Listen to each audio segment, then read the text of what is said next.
Yes మాధవరారు, ఒక విషయం మీరు చూశారు కదా, ఆయన పద్మనాభరెడ్డిగా మార్చుకున్న లేదు పాత పేరుతో ఉన్న ఈ రాష్ట్రానికి వచ్చినటువంటిది కానీ, ఆయన సామాజిక వర్గానికి వచ్చినటువంటి ఫలితం కానీ, గౌరవం కానీ, there is nothing I think.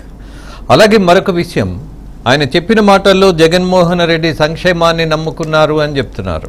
Fine, కేవలం సంక్షేమం నమ్ముకోవడం వల్లే ఓడిపోయారా అన్నటువంటి డిబేట్ నేను పెడితే కాదు కాదు అని 100 కారణాలు చెప్పేటటువంటి విశ్లేషకులు ఉన్నారు, మేధావులు ఉన్నారు, బాధ్యత కలిగిన వాళ్ళు నాతోనే ఇప్పుడు ఉన్నారు. మొదటిగా మాధవ గారు, ఏపీ రేషన్ డీలర్స్ సంబంధించినటువంటి గతాన్ని మనం ఇప్పుడు ఒకసారి గుర్తు చేయాలి. లేని వాడికి నిజంగా సంక్షేమం అంటూ ఇస్తే ఎన్టీఆర్ ఒకటి చెప్పాడు, రోటీ కపడా ఔర్ మకాన్ అని.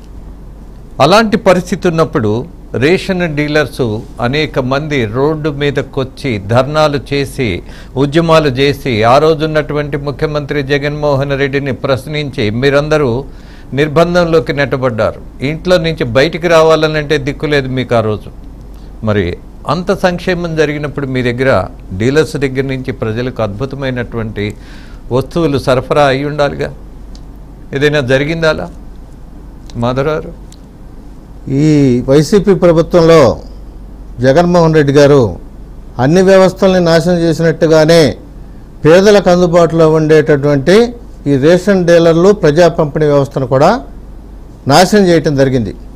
ఆయన ఇన్ని రకాలుగా ప్రయత్నం చేసి మా డీలర్లను తొలగించాలని ఎంత పట్టుదల బట్టి ప్రయత్నం చేసి మాకు కేంద్ర ప్రభుత్వంలో పురంధేశ్వరి గారు కానివ్వండి, పవన్ కళ్యాణ్ గారు కానివ్వండి, చంద్రబాబు నాయుడు గారు కానీ మాకు అండగా ఉండి ఆ రోజున మాకు వెన్ను తట్టి ఉండమట్టే మేమందరం కూడా ఈ వ్యవస్థను నిలబెట్టుకోగలిగాం. జగన్మోహన్ రెడ్డి ఆటలు సాగల. అయినా సరే కందిపప్పు మీద, పంచదార మీద, అప్పటికున్న రేట్ల మీద 450 నుంచి 500 కోట్లు పెంచి పేదల మీద భారం వేసి ఈయన బొమ్మలతో సహా వ్యాన్లు పెట్టుకుందామనే దాని మీద 600 కోట్లు పెట్టి వ్యాన్లు కొనటమే కాకుండా దానికి ఎడిషనల్గా ఏర్పాట్లు చేయడానికి సుమారుగా 1000 కోట్ల రూపాయల పైన ఈ యొక్క వ్యాన్ల కోసం ఖర్చు పెట్టి ఏమి సాధించారని చెప్పి ఈరోజు నేను అడుగుతా ఉన్నా. కేంద్ర ప్రభుత్వ ఉత్తర్వుల ప్రకారం నెలలో మొత్తం ప్రజలకు అందుబాటులో రేషన్ షాప్ ఉండాలా చట్టం ప్రకారం.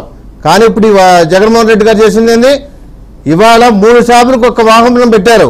అంటే 3 నుంచి 4 రోజులు ఒక షాప్కి. అదే రేషన్ డీలర్ టైంలో 1వ తారీఖు నుంచి 22వ తారీఖు వరకు కూడా ప్రతిరోజు అందుబాటులో ఉండి ప్రజలు తమ కూలీని కోల్పోకుండా వాళ్ళు వచ్చినప్పుడు మేము సరుకులు ఇచ్చేవాళ్ళం. కానీ ఈ రోజున ఏం జరుగుతుంది, వాహనం వచ్చినప్పుడు తీసుకోవాలంటే వాళ్ళు రోజు కూలి 500 రూపాయలు మానుకుని నువ్వు ఇచ్చే బియ్యాన్ని తీసుకోవాలా? ఇది ఇంత దారుణమైనటువంటి పరిస్థితి ఎప్పుడు చూడాల ఈ 6 దశాబ్దాల ప్రజా పంపిణీ వ్యవస్థలో.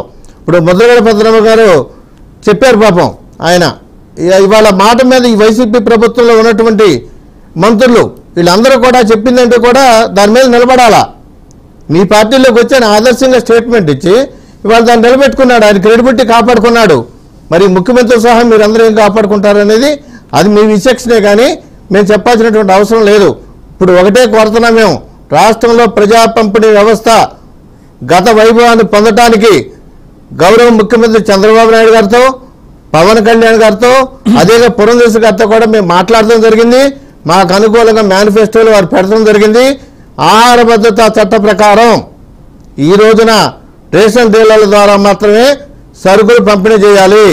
అదేవిధంగా తెలంగాణ ప్రభుత్వం ప్రకటించే విధంగా మాకు కూడా గౌరవ వేతనం ఒక 7,000 రూపాయలు ఇవ్వాలి, ప్లస్ కమిషన్ అనేది పెంచడం. వీటన్నిటికంటే కూడా ఒక్క విషయం, మా గౌరవప్రదంగా జీవించే విధంగా ప్రభుత్వం చేయాలని చెప్పి మేము కోరుతున్నాం. ఈ ప్రభుత్వం చేస్తుందని మాకు నమ్మకం ఉంది. నాదెండ్ల మనోహర్ గారు కూడా చాలా చురుగ్గా పనిచేసి మా గోడల లోపాలను కనిపెట్టి మాకు న్యాయం చేసి ఆలోచన చేస్తున్నందుకు వారికి కూడా ఒక రకంగా మేము ధన్యవాదాలు తెలియజేసుకుంటా ఉన్నాం. ఎస్ మాధవరావు, మీ మంత్రి, మాజీ మంత్రి, ఆయనతో ఎప్పుడైనా సమావేశం కానీ, కలవడం కానీ, షేక్ హ్యాండ్ ఇవ్వడం కానీ ఇలాంటి సందర్భాలు ఏమైనా జరిగాయా? బాగా అడిగారండి. మా డీలర్ల సమస్యల మీద ఎన్నికలు వస్తున్నాయి, మా సమస్యలు పరిష్కరించమని 70 మందిని తీసుకుని మేము మంత్రి గారు ఆయన అపాయింట్మెంట్ ఇస్తే ఆయన స్థానానికి వెళ్ళాం. మాజీ మంత్రి అదే ఎరిపప్ప మంత్రి అంటే, ఎరిపప్ప అంటే ఆయన దృష్టిలో బుజ్జి కన్నా అంటే మనకు తెలియదు కదా. ఆయన దగ్గరికి వెళ్ళి కలిసాం. కలిస్తే ఆయన మమ్మల్ని అందరినీ నానా దుర్భాషలు ఆడే డేలర్లందరినీ మీరు చంద్రబాబు నాయుడు గారి దగ్గరికి వెళ్ళండి, దుర్మార్గుడు అని చెప్పి దూషించాడు.